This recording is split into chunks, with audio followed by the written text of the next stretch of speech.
Boa noite a todos. Que a paz de Jesus nos envolva a todos nesses trabalhos em que temos a felicidade de participar, mesmo uma dezena de pessoas.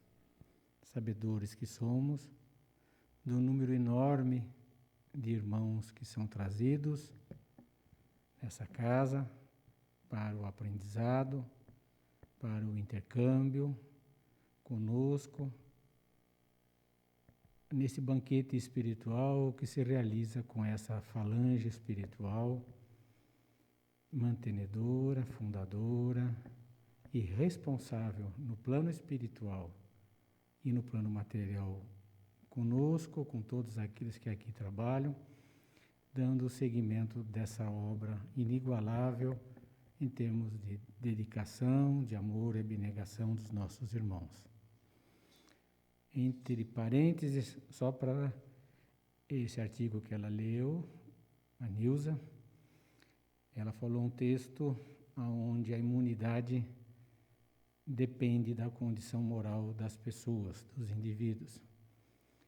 E passado mais de 100 anos, foi agora em 2015, um japonês de uma faculdade no Japão, não vou lembrar agora o nome, fui pego de surpresa, ele escreve exatamente isso. Tem um livro sobre imunidade, onde ele coloca o equilíbrio imunológico dependendo do equilíbrio da serenidade, da paz interior e da moralidade do indivíduo. Ele explica através do estresse e do equilíbrio, através do parasimpático e o simpático, sistema nervosos autônomos do ser humano, e ele faz uma conclusão maravilhosa no seu livro. Eu li logo depois que foi editado, agora não me lembro de cabeça o autor, está até na minha cabeceira, mas faz tempo que eu não o consulto. Mas agora é exatamente isso que que o Allan Kardec nos afirmou há mais de quase 150 anos atrás, né?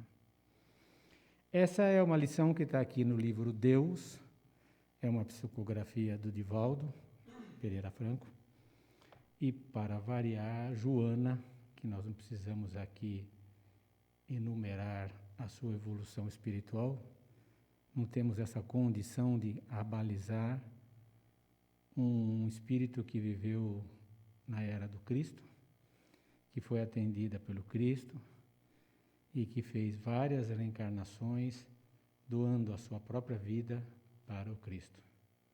E agora, sendo a mentora espiritual de Divaldo Pereira Franco. E ela faz aqui uma analogia da carta de Paulo, que fez aos Coríntios, falando do momento em que vivia, e ela agora, logicamente, ela diz aqui que a impossibilidade de repetir a sabedoria de Paulo, ela faz aqui algumas colocações para que a gente possa meditar, pensar, nós agora espíritas, né, nesse aprendizado que estamos fazendo nessa encarnação, com o atraso moral que temos, afetivo, e o atraso que a gente tem através dos nossos próprios erros. E ela começa assim: queridas irmãs e queridos irmãos em Cristo, que permaneça em vossa mente e em vosso coração a paz que deflui da consciência tranquila como efeito da conduta reta e dos pensamentos dignos. Então, essa primeira fase já daria para falar aqui um tempão, né? O que ela quer dizer com isso? Que você só vai ter paz se você tiver uma conduta reta e pensamento digno. Senão você não consegue ter paz. E como é que nós vamos ter uma conduta reta? A gente tem que observar todos os princípios cristãos. E pensamento dignos, nós temos que ter um controle da nossa atividade intelectual, como aqui já disse alguma vez. Nós temos uma média de 95 mil pensamentos por dia. 5.000 desses pensamentos são pensamentos bons. E 90.000 são pensamentos que nos afligem, que nos causam ansiedade e nos causam vários sentimentos que não são bons para nós. A inveja, os ciúmes, o raiva, o ódio, a avaliação e o julgamento das outras pessoas, a ira. Então, os outros pensamentos, os 90.000, que é essa dificuldade que a gente tem em controlá-los. E como ter paz? Você tem que ter uma conduta dentro dos princípios do Cristo.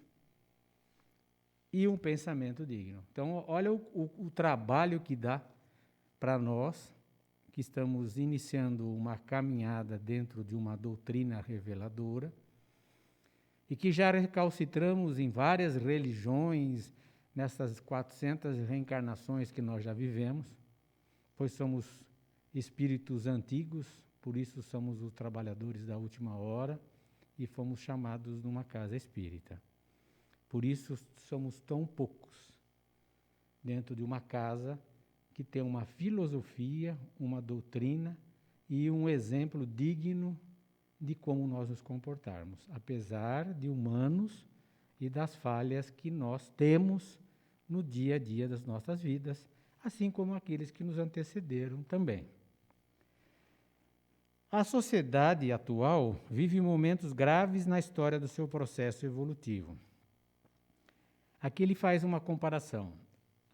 As incomparáveis conquistas da ciência, da tecnologia, do direito e da ética colocam-no dantes jamais esperado patamar do progresso, oferecendo-lhe conforto e prazeres nunca antes alcançados. O que quer dizer com isso? Nunca houve na história do Homo sapiens, que já tem aí pelo menos uma quantidade de milhares de anos, pelo menos se fala em 2 milhões de anos, sendo com as nossas transformações 70.000 e 10.000, com as revoluções cognitiva e a revolução agrícola, nós somos aí pelo menos um espírito que temos aí pelo menos uns 10.000 anos de convivência e de aprendizado. Então imagine o número de reencarnações que nós temos. Nunca houve no Homo sapiens, na humanidade, um momento em que a gente viveu com tanto conhecimento, dentro do microcosmo de um átomo, ou até menor com as partículas que hoje nós conhecemos da física quântica, até um macrocosmo com multi-universos, com uma quantidade de mais de 70 setilhões de estrelas e de conhecimentos que a gente tem. Então, o conhecimento hoje, o conforto que a gente tem de viver uma casa isolada do frio, do calor, água encanada, banho para se tomar, comida onde a gente tem facilidade em adquirir, recursos que a gente tem para nutri-los, as nossas famílias, nós mesmos, alguns com muito conforto, outros com menos conforto, mas nem se compara com aquelas reencarnações em que nós começamos, em que vivíamos da caça, da coleta, do frio, da chuva, do vento, de animais, né? Hoje nós estamos num conforto físico enorme perto de que nós já vivemos no nosso passado. Então, apesar de tudo isso, de todo o conhecimento, desde o micro até o macro, apesar de todo o conforto que nós temos em nossos lares, nas nossas casas, do automóvel, do avião, do transporte, do conhecimento, dos prazeres, nós não evoluímos em moralidade, apenas na atividade intelectual. Então, olha a colocação que ele nos faz. Está tudo sendo dado, todo o processo está sendo estudado. Nós estamos fazendo com que vocês tenham oportunidade de receber tudo isso na última encarnação que nós estamos no momento. Lógico, temos adversidades, existem no nosso mundo em que vivemos, como o caso agora da pandemia.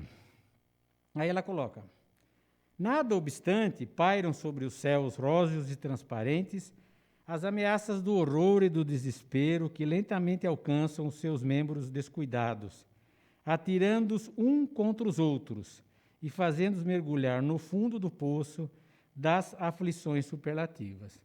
Então, nós estamos vivendo há pelo menos 20 anos o nós e eles.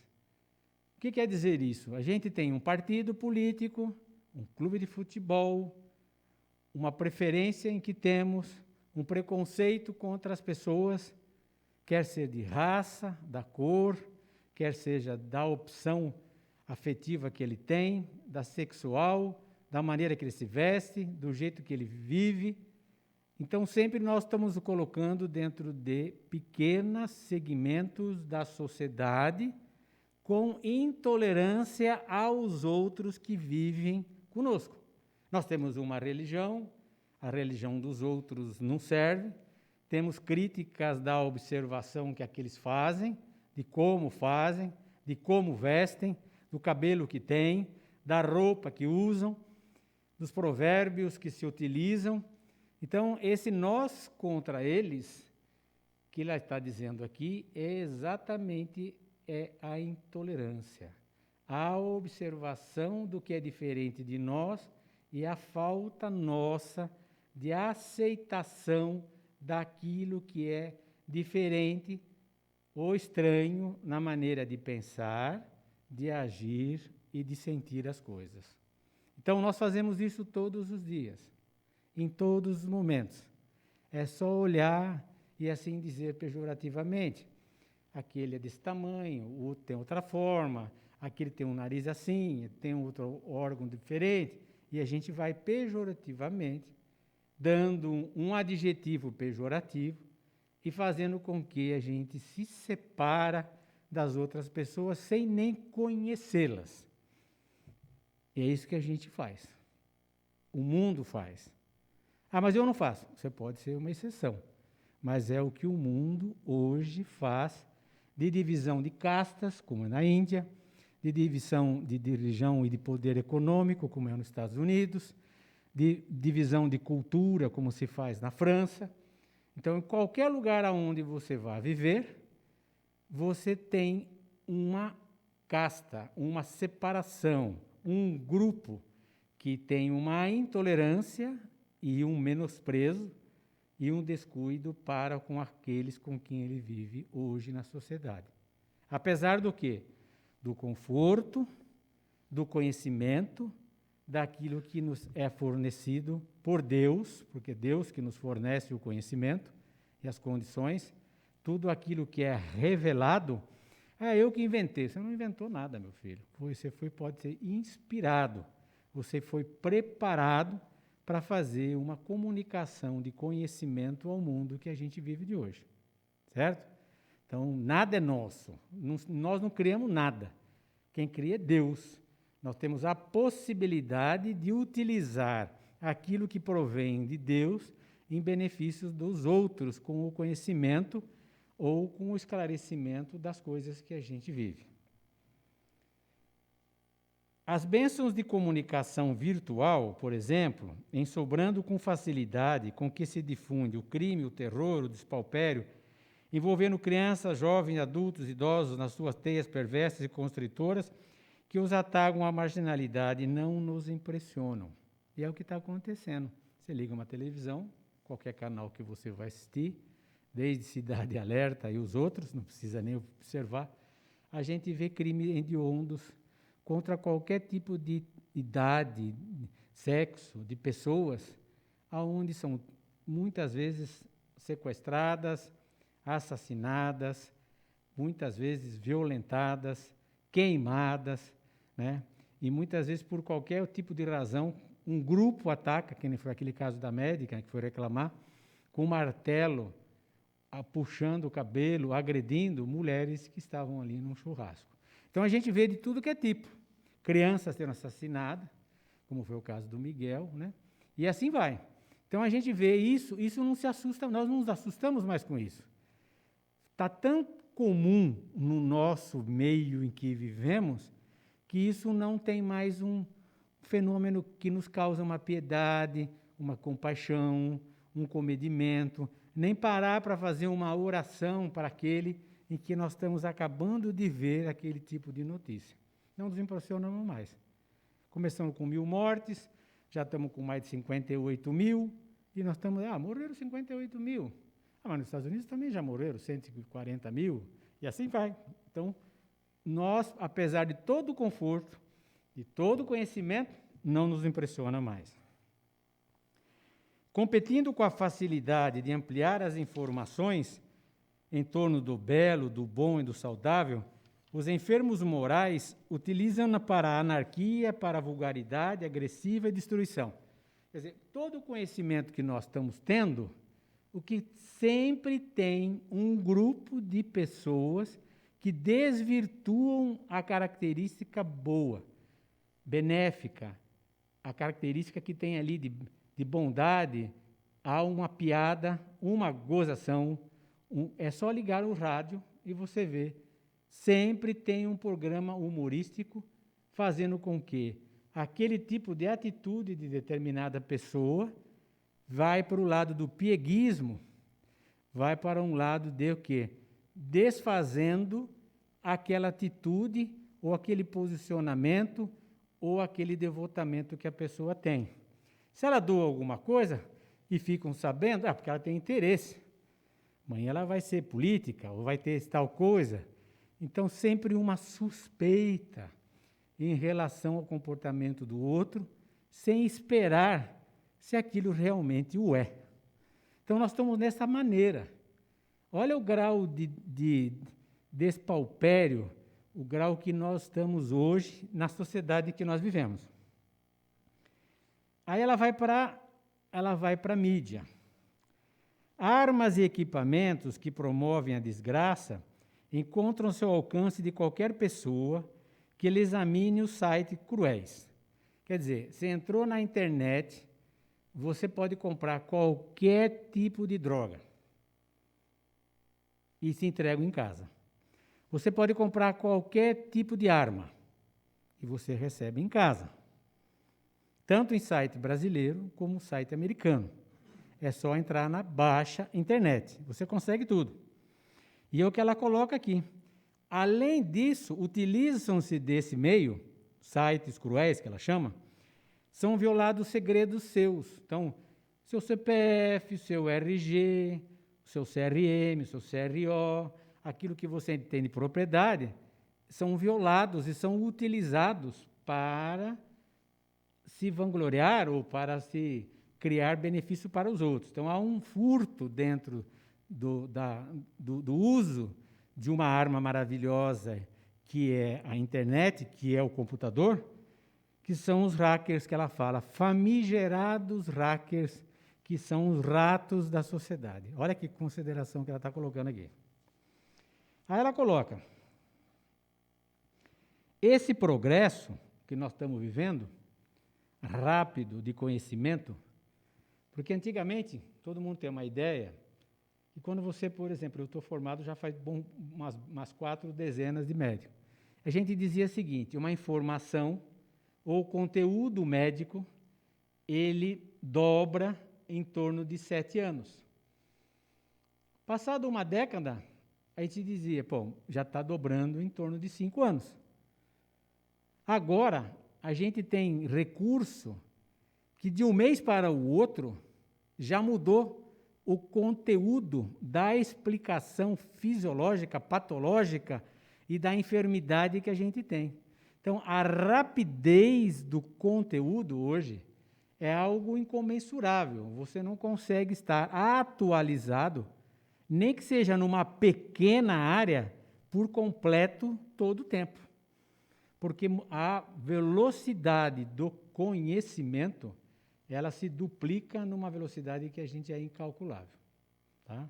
Então, ela coloca, o que causou isso ao ser humano? Causou insegurança.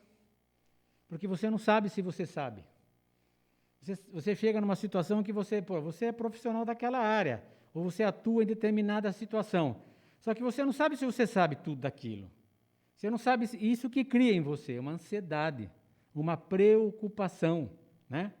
Não precisa ser que nosso ministro da Educação, né, que tem todos os títulos, mas não existe um título, né? Então, é um absurdo aquilo, né? Então, mas tudo claro, só foi um adendo aí, uma escorregadinha, mas só para a gente lembrar disso, né? Então, a pessoa quer ter coisas que ela não possui. Ela deseja mais do que ela realmente é. Isso o que é? Isso é hipocrisia. Você dizer que você tem algo que você não possui, em termos de qualidade moral, ou em qualidade intelectual, ou de conhecimento na sua área, é hipocrisia, você está mentindo, né? Você está causando uma mentira pública, vexatória, e não tem vergonha de você transparecer aquilo que você fez. Né? Tivemos uma presidenta também que fez exatamente isso. Então, o que entrega? Ansiedade, insegurança, medo, a tal ponto que o que faz com aqueles indivíduos que têm uma fragilidade, vai para onde? Então, ela coloca aqui, vai para a droga, adição, vai para o sexo vulgarizado, vai para o alcoolismo destruidor, vai para mecanismos autodestrutivos intelectuais, morais e cerebrais. Então, o que acontece hoje? Mais de 44% da população mundial tem uma doença psiquiátrica. Tá? Então, desde o autismo, esquizofrenia, e assim vai. Transtornos comportamentais afetivos. Você abre o CID lá no CID-10, que é o Código Internacional de Doença, e você vai ver lá a quantidade de diagnósticos que eu olho, às vezes, e falo, pô, não sei nem o que é isso. Aí jogo lá na internet, eu vou no livro médico e vou verificar o que é aquele tipo de doença que agora está sendo estabelecida. Só de autismo hoje nós temos 20 diagnósticos de síndromes variadas. Então você vê o número de perturbações que estão sendo diagnosticadas em pessoas que passavam aleatoriamente pelo mundo e a gente não tinha noção. Mas agora, por causa dessa ansiedade, desse medo de não ser perfeito, de não conseguir, porque não tem o desempenho que deveria ter, pelo conhecimento avantajado que o mundo propõe, reflui o ser humano, torna ele um refém de si mesmo, pelo medo, pela insegurança, pela ansiedade, pela preocupação frente aos outros. Então, ela coloca aqui. Ela coloca aqui também outra coisa, né? Que é a violência, o que nós estamos vivendo hoje. Você não consegue passar mais na Paulista no dia de domingo. Aí você tem dias da semana que você não conseguia passar nenhum dia, certo? Agora da pandemia modificou. A violência, a matriz da violência, a reivindicação, a revolta contra tudo, hoje está em todas as ruas do mundo, as mais belas ruas. Você vê isso na França, você vê isso nos Estados Unidos, como fora através da morte lá do George, né? E a gente vê o que está acontecendo hoje. Então, a insegurança, o medo, a aflição, quando bate em determinado momento, o que ela vira? A agressividade, protesto, revolta, falta de aprendizado através da reflexão, do pensamento e de uma busca de uma maneira de solução. Então, isso que ela está colocando aqui. Outra coisa que a gente vê, né, que ela, olha só, até parece que assiste televisão junto com a gente, né? Que é impressionante, olha. A semelhança de Roma, diverte-se massas, enriquece os novos gladiadores e os seus patrões, divertem e geram fanáticos, temíveis e destruidores. Hoje você está cansado de ver ligas de futebol passando para o mundo todo. Você vê todos os esportes do basquete, você vê o automobilismo, você vê o hóquei, você vê o futebol americano, aonde leva um grande número de aficionados, fanáticos e intolerantes dos seus próprios times e de circunstâncias em que vivem. A maioria deles se torna o quê? Como ela diz aqui, gladiadores. Esses gladiadores modernos, poderiam enumerá-los dentro de qualquer esporte, porque enriquecem com uma quantidade de dinheiro rapidamente e se perdem dentro da utilização do sexo, da droga, do álcool, da perversão humana e da indiferença para com os outros. E é o que a gente assiste. Então, ela está assistindo junto com a gente aqui, né? Isso ela falou em 2010, tá? Aonde chegam essas pessoas? Bajulados em excesso, passam a dominar um grupo de pessoas através da mídia. Então, você vê, esse tipo de pessoas tem seguidores a 1 milhão, 2 milhões, dão receitas de como assim proceder, e esse gueto de pessoas forma-se dentro daquela pessoa lá. É o que a gente vê hoje. Artistas de televisão, outros tipos de personalidades, esses que são influenciadores sociais e que fazem uma separação através da maneira de pensar com os outros. E aí tem um segmento enorme de irmãos, né, de pessoas de variados sexos, inclusive fazendo apologia, não preciso falar o nome, falou até na televisão que ela usa maconha, né, cantando, e você vê, imagina o número de contaminação, de poder de influenciação de uma pessoa que tem um número de seguidores, fazendo isso como se fosse uma vantagem, né? Como se ela fosse uma grande heroína. Olha só. Aonde mais nós vamos aqui, quer ver? Ela fala aqui uma coisa importante, olha, que nós estamos vivendo no mundo de hoje. No mundo de hoje, cada vez a gente vê os nossos governantes, aqueles que lideram o mundo, cada vez com mais, vamos chamar assim, um atraso de observação, de modo de condução e de pacificação do mundo. E ela fala assim: a decadência de um povo tem início na degradação do seu governo, de suas autoridades e de quem comanda aquele país. E é o que a gente está vendo. Então, nós estamos vendo isso, vamos dizer, no Brasil, nos Estados Unidos, e assim vai. Um grande número, né, de países do mundo que poderiam puxar e desenvolver um processo moral, um processo igualitário, de ajuda e de desenvolvimento, transviando no seu processo de evolução.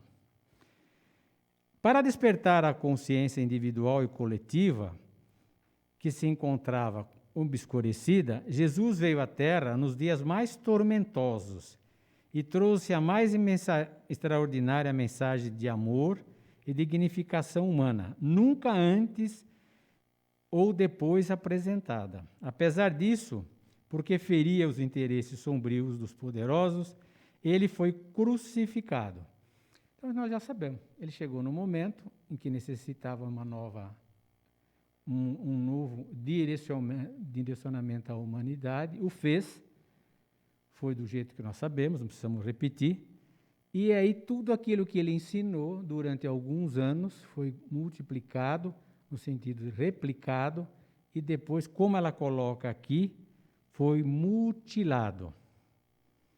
Então, aquilo que foi ensinado há 2000 anos pelo Cristo, através dos homens, através daqueles que se dirigiram como se fossem os seus seguidores, não vamos aqui numerar a quantidade enorme de religiões que acabaram fazendo o quê? Distorcendo o Cristo, a sua verdade e aquilo que ele tinha que fazer. A Igreja Católica não precisamos nem citar, né?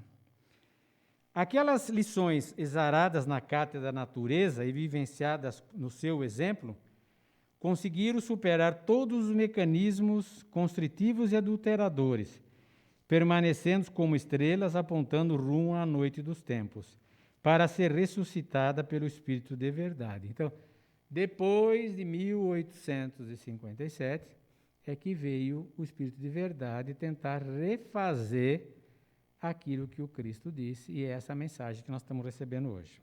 Tá? Como é que foi feito isso? Nós já sabemos. Ele coloca aqui, vozes do céu, quem são? São os espíritos, através do Cristo, uma falange crística, desceram à terra para rever o quê? para estimular os homens, os seres humanos, à ordem, ao amor, ao dever, que estava submetido ao egoísmo, como continua até hoje, como ela fala. Então, exatamente para isso que veio a doutrina espírita, através do Espírito de Verdade. E assim ela vai. Cada tópico que ela coloca aqui, ela chama-nos a atenção para uma transformação dos nossos costumes. E ela diz aqui: não devemos mais tergiversar ante o dever ou negociar com a mentira e o ultraje, somente para mantermos triunfadores da ilusão que eles vivem, que eles conivendo. O que ela quer dizer isso? Muitos de nós, para ter uma posição financeira, social ou de uma autoridade, pode ser intelectual ou de outra forma, a gente usa de evasivas, de mentiras, de astúcia, para ser um ser, para poder ter esse conteúdo em torno de nós. Certo?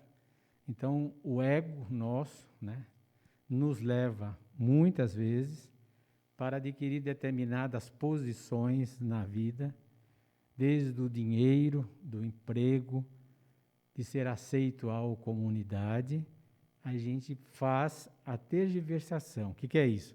A gente usa de mentira, de evasivas, de ser um ser que nós não somos, para poder ter esse bom opinião e uma boa condução nas nossas vidas. Então ele coloca aqui: não façam isso. Então você vê como é que ela coloca, né? Outra coisa que ela fala aqui importante,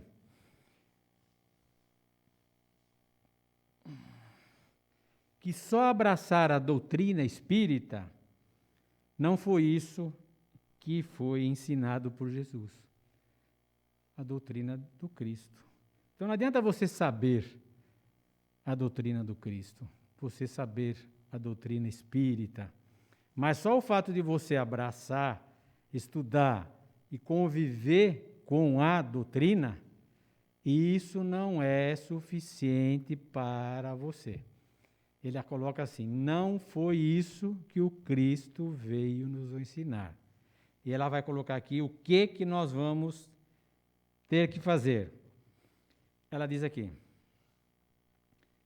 no ardor dos testemunhos da vida e das provações, que é indispensável manter-se a alegria de viver, demonstrando que o tributo da justiça aos que são aplicados e ricos de amor é a paz da consciência que floresce de júbilos. Então nós vimos lá, no comecinho, o que é a paz da consciência? A paz da consciência é a conduta reta no ensinamento de Jesus e dos pensamentos dignos. E ela está nos colocando aqui. Não adianta você só saber a doutrina, ou só saber determinada religião. Além disso, você tem que viver com alegria frente às tristezas e às circuntribulações e os momentos que você tem que viver. Com a conduta reta, olha lá, com a conduta reta e o pensamento digno. Olha como é difícil, né? Então, você vê, a lição, numa lição, ela vai nos colocando, nos ensinando a maneira que a gente tem que ver, viver e mudar no nosso interior perante as circunstâncias que nós estamos vivendo. Vamos lá.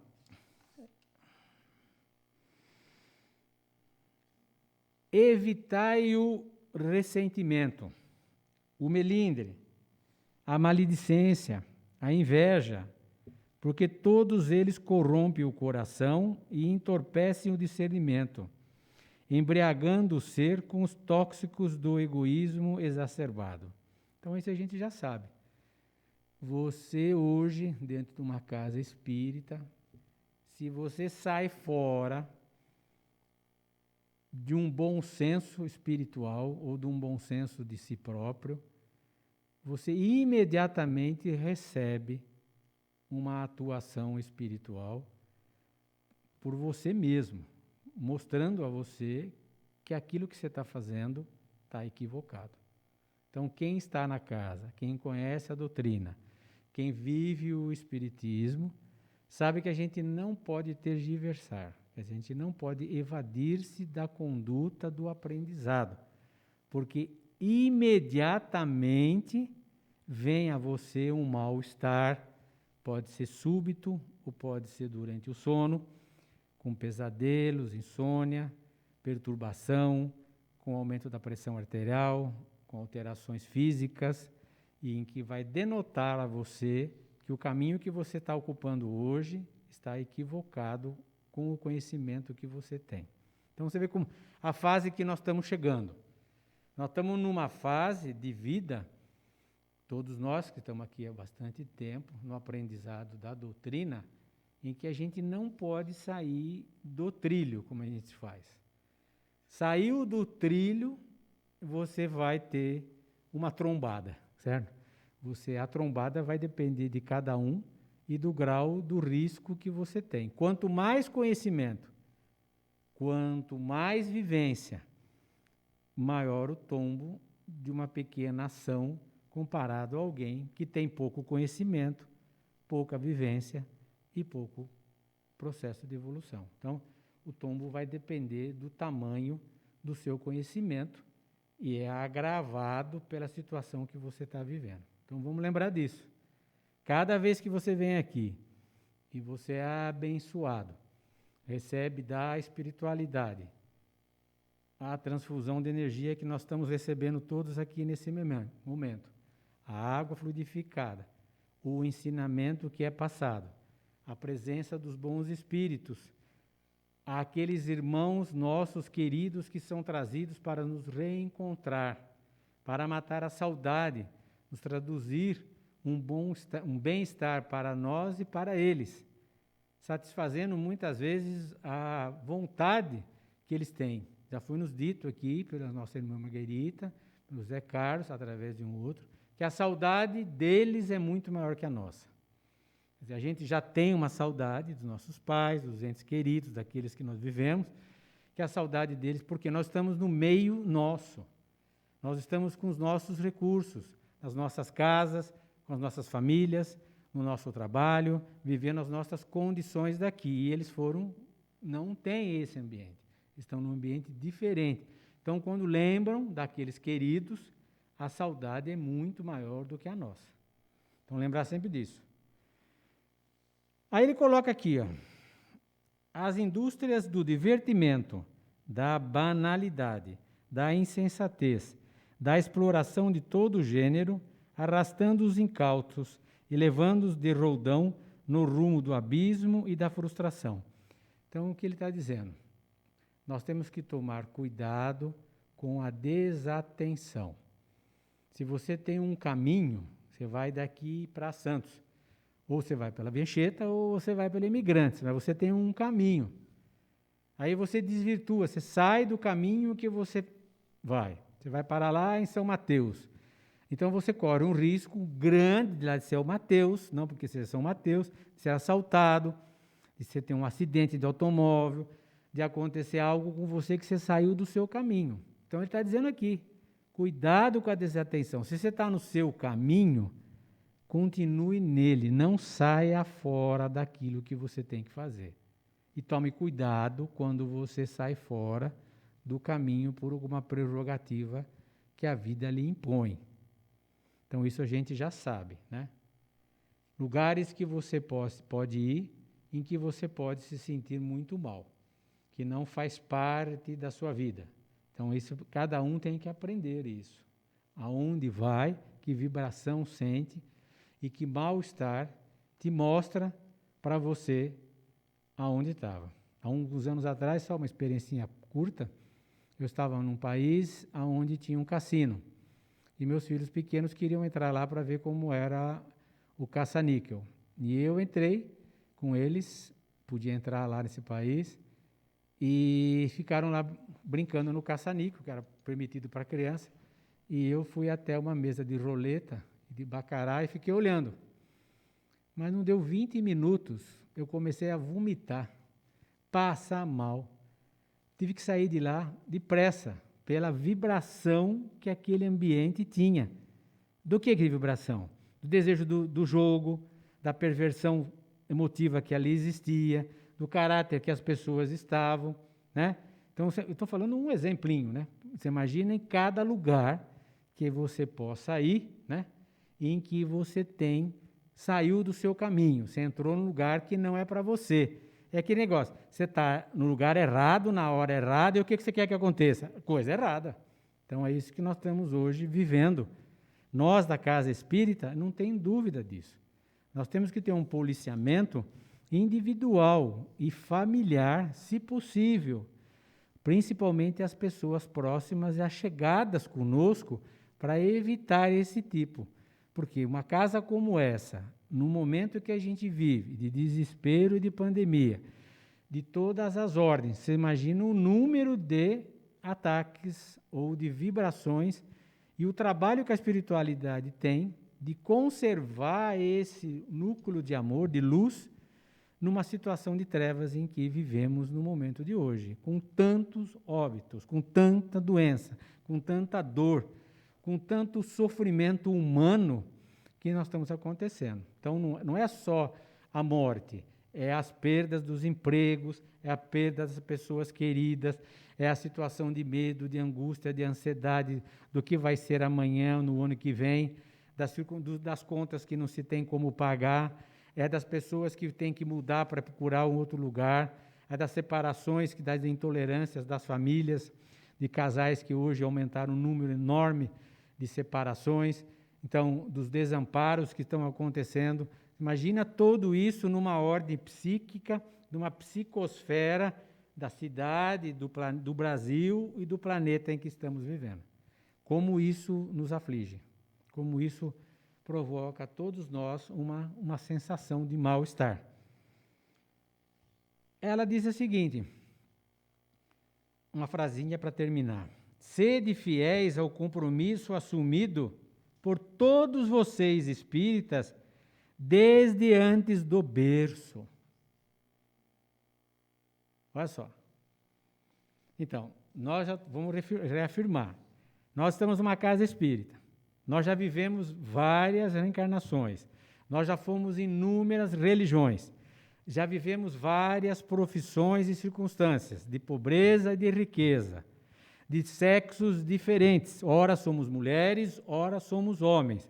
Para os aprendizados da maternidade, da doçura de uma mulher e também da necessidade de ter como homem o princípio da ação, da proteção, da busca, do rendimento e da convivência pacífica. Então, apesar de tudo isso, vocês foram chamados agora. Vocês são os últimos. São os trabalhadores. E ela diz assim, vocês assumiram esse compromisso antes do berço. É para chocar, né? Você acha que veio aqui porque alguém te convidou, né? Que nem eu, por exemplo, foi o Alceu que me convidou para vir aqui, né? Mas não foi o Alceu que me convidou, foi simplesmente ele me trouxe. Mas é o compromisso assumido. Você assumiu o compromisso antes de nascer, tá? Levai adiante os hinos de louvor, de ação nos primeiros dias, tal. Nunca temais aqueles que somente alcançam o corpo e nada fazem por fazer ao espírito. Jesus seguirá convosco e em todos os momentos senti-lo-eis, que ele vos abençoe e vos guarde em sua paz. Então aqui eu acho que o resumo é esse, né? Não sair do caminho, evitar o melindre, a cólera, a ira, a inveja, a maledicência, procurar viver dentro dos princípios cristãos, mantendo a paz interior através da conduta reta de vida, de não ter pensamentos, mas os pensamentos que sejam cristãos, evitando os 90 mil, ficando só com os 5 que a gente tem que batalhar para ter na vida, e manter esse rumo em nossa vida, aprendendo a doutrina e fazendo com que os momentos de provação que cada um de nós vai passar, ou é a enfermidade, ou é a perda do emprego, ou é a perda da vida de um ente querido, ou circunstâncias que nós vamos viver até o final das nossas vidas seja com alegria, com sabedoria, sabendo que é isso que nós devemos passar, sem desespero. Esse é o resumo dessa carta aos cristãos modernos da nossa irmã Joana na noite de hoje, no último mês de junho. Então vamos unir os nossos pensamentos, fazer uma corrente de agradecimento, de gratidão, por tudo que recebemos na noite de hoje, com essa falange de amor, de misericórdia para com todos nós. Uma misericórdia, como sabemos, não por mérito, mas por acréscimo, que nos conforta os nossos corações, que nos dão força, fé, para seguir os momentos que temos pela frente.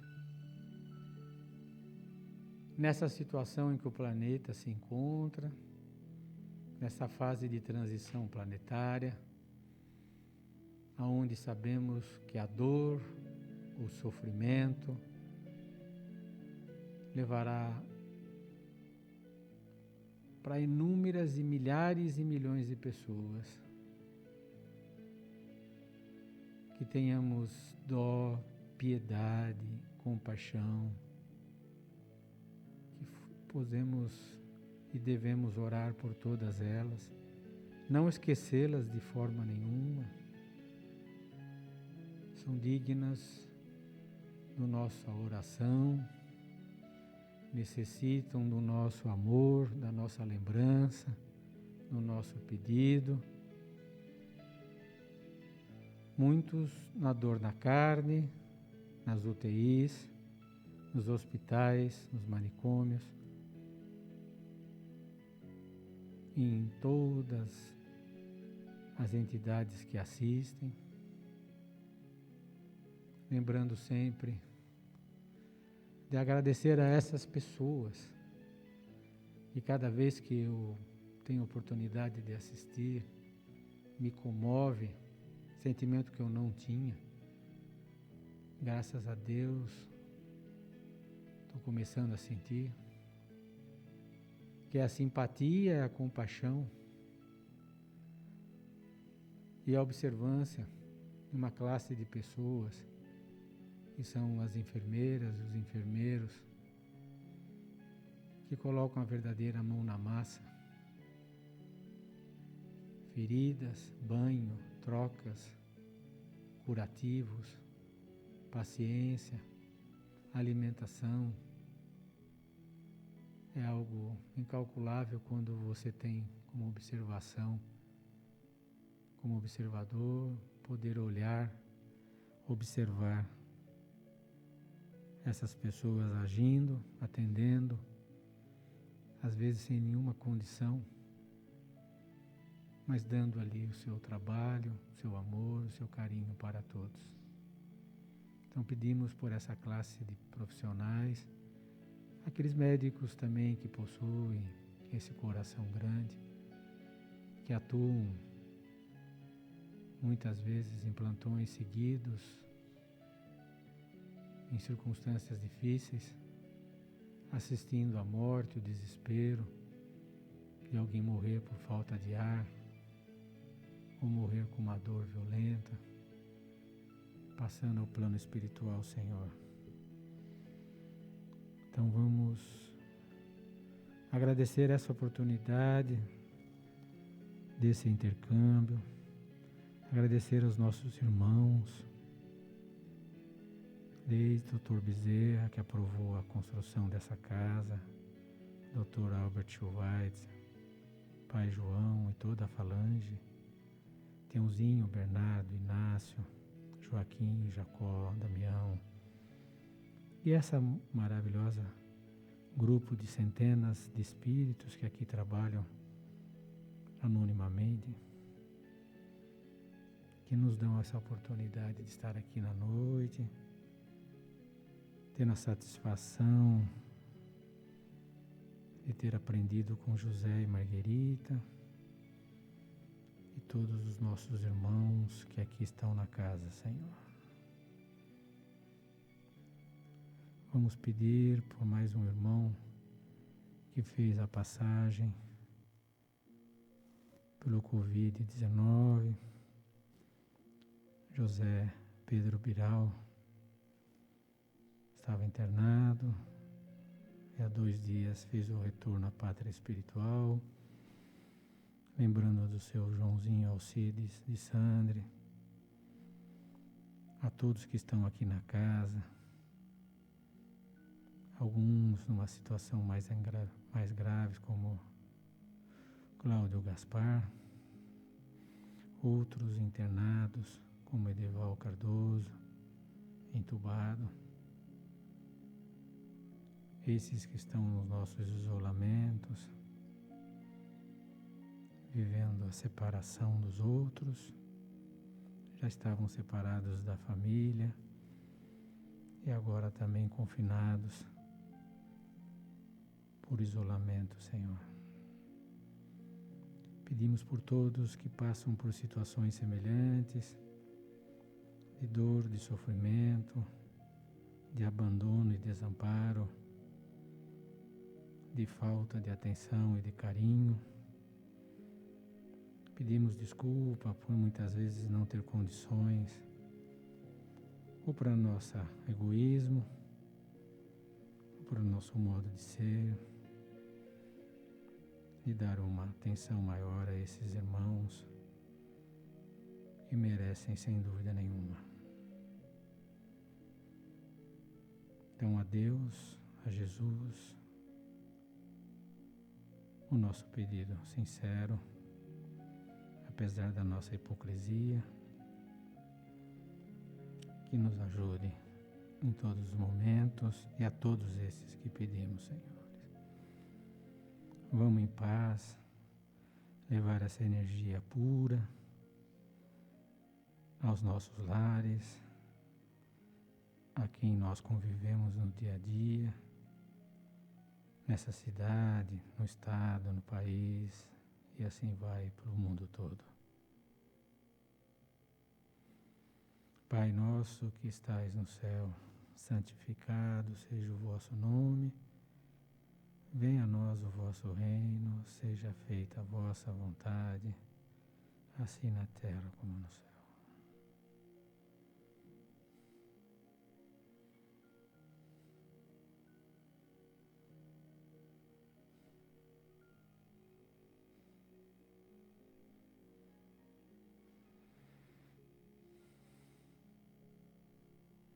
Que assim seja. Vamos em paz, Senhor.